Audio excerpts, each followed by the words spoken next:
আসসালামু আলাইকুম।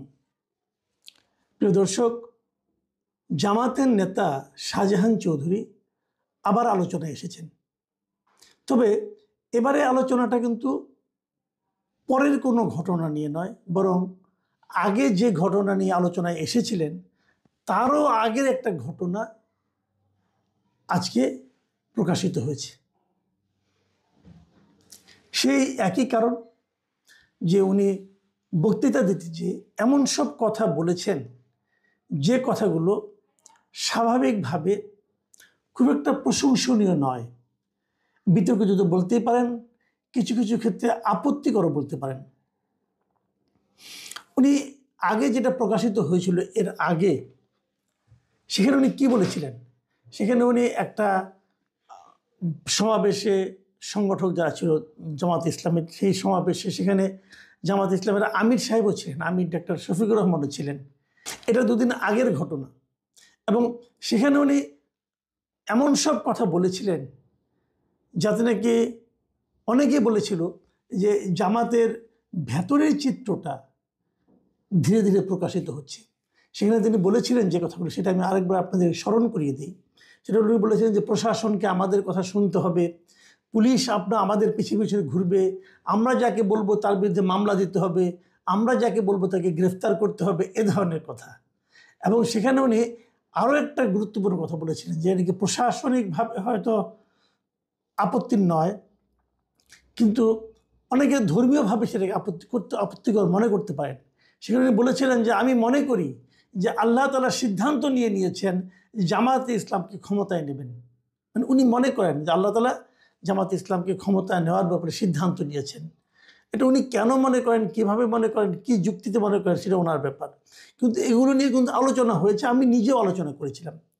এখন ওনার যে ভিডিওটা আবার নতুন করে আলোচনায় এসেছে, সেই ভিডিওতে দেখা যাচ্ছে যে উনি বলেছেন, একটা 1 মিনিট 40 সেকেন্ডের একটা ভিডিও, সেখানে উনি চট্টগ্রামের আঞ্চলিক ভাষায় বক্তব্য দিচ্ছিলেন। এবং এই সময় তিনি যে কথাটা বলেছিলেন আমাদের যে ভাষায় আমরা বুঝবো আর কি, সেই ভাষায় অনুবাদ করলে সেটা হলো, খবরদার খবরদার, আমি শাহজাহান চৌধুরী, আমাকে যারা চিনে না তারা এখনো মাটির নিচে বসবাস করে। আমার জন্য আল্লাহ আছে, আল্লাহর মেহেরবানি, সূর্য আমার জন্য দাঁড়িয়ে থাকবে।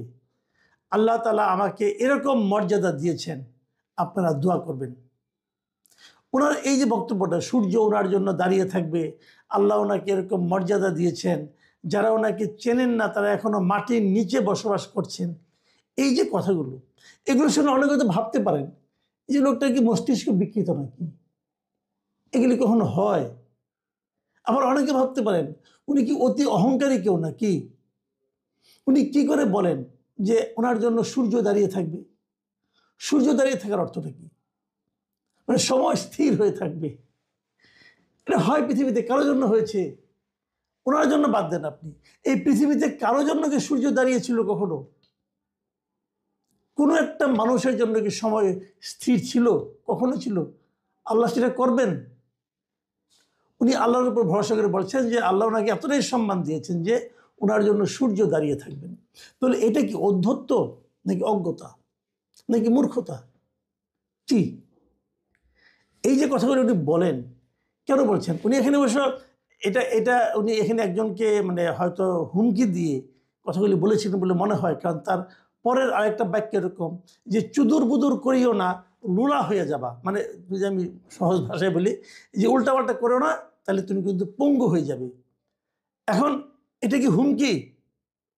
এই সমস্ত পয়েন্ট কিন্তু আলোচনায় আসছে, অলরেডি আসা শুরু করেছে। সবচেয়ে বড় কথা হলো, একজন মানুষ কেন এই ধরনের কথা বলেন? এই ঘটনাটা, এই যে কথাগুলি বললাম, লেটেস্ট যে ভিডিওটার কথা বললাম, এই ভিডিওটা আসলে গত 13 নভেম্বরের, মানে আরেকটু আগের।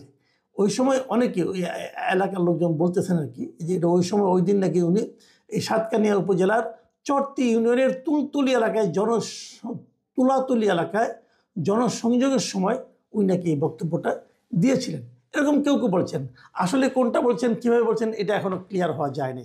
তবে ভিডিওটা যে ওনার, এটা অনেকেই এলাকার লোকজন বলেছেন। দেখুন, শাহজাহান চৌধুরী কিন্তু একেবারে এলেবেলে কোনো লোক না যে তাকে পাত্তা না দিলেও চলবে, ঘটনা তা না। আমি এর আগে ওনার আগের বক্তব্য নিয়ে যখন আমি ভিডিও করেছিলাম তখন অনেকে আমাকে বলেছিলেন যে সে কি আর সমস্যা নাই, আওয়ামী লীগের কত অপরাধ আছে, কত স্ক্যান্ডাল আছে, বিএনপির কত সমস্যা আছে, সেগুলি রেখে আমি কেন জামাতের একজন নেতা নিয়ে বলছি যিনি আপনার নীতি নির্ধারক কেউ নন। ভাই আপনার কথাটা সত্য নয়, উনি নীতি নির্ধারক কেউ এটা বলেন না, উনি জামাতের প্রবীণতম নেতা, জামাতের অত্যন্ত গুরুত্বপূর্ণ নেতা। এই সাতকানিয়ায় ওনার জনপ্রিয়তা আকাশচুম্বী, যে কোনো কারণে উনি এখানে নিয়মিত নির্বাচিত হন। এর আগে 2বার উনি এখানে নির্বাচিত হয়েছেন, তো অলি আহমদের মতো লোককে হারিয়ে হয়েছেন। কিন্তু এটা কিন্তু একদম চারটেখানি কথা না, কিন্তু উনি অনেক বড় নেতা।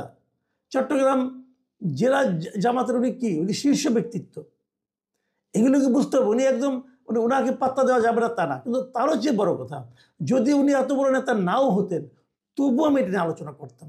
এই জন্য করতাম যে জামাতের একজন নেতা, একজন ব্যক্তি এই ধরনের কথা বলেই যাচ্ছেন, তার মানেটা কি? তার মানে উনি এটা মনে করেন, উনি এটা বিশ্বাস করেন, এই কথাগুলি উনি নিজের বিশ্বাস থেকে বলেছেন। অনেক সময় এমন হয় মানুষ অপ্রকৃতস্থ হয়ে যায় হয়তো বিভিন্ন কারণে, কিন্তু ওনার তো আর অপ্রকৃতস্থ হওয়ার মতো কোনো কারণ নেই।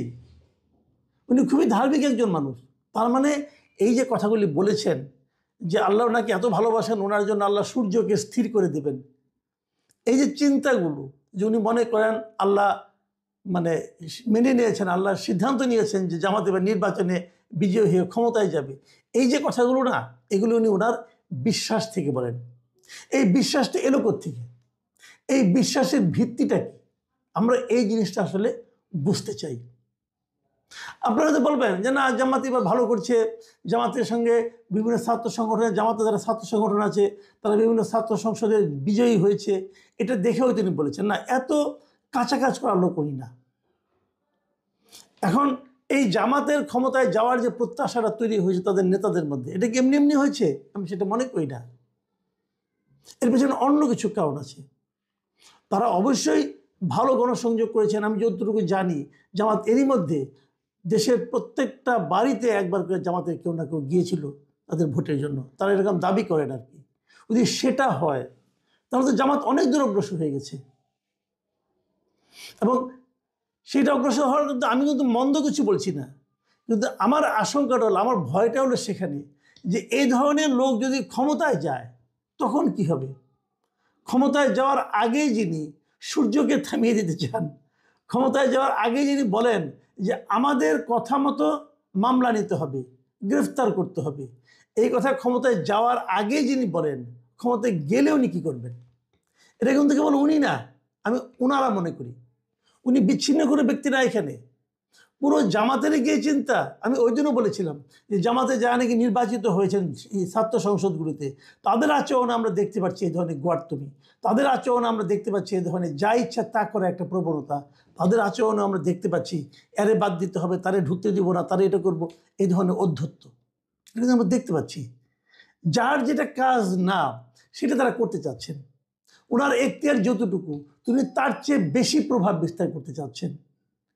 এই প্রবণতা জামাত যদি গণমানুষের রাজনীতি করতে চায় তাহলে জামাতকে নিবৃত করতে হবে।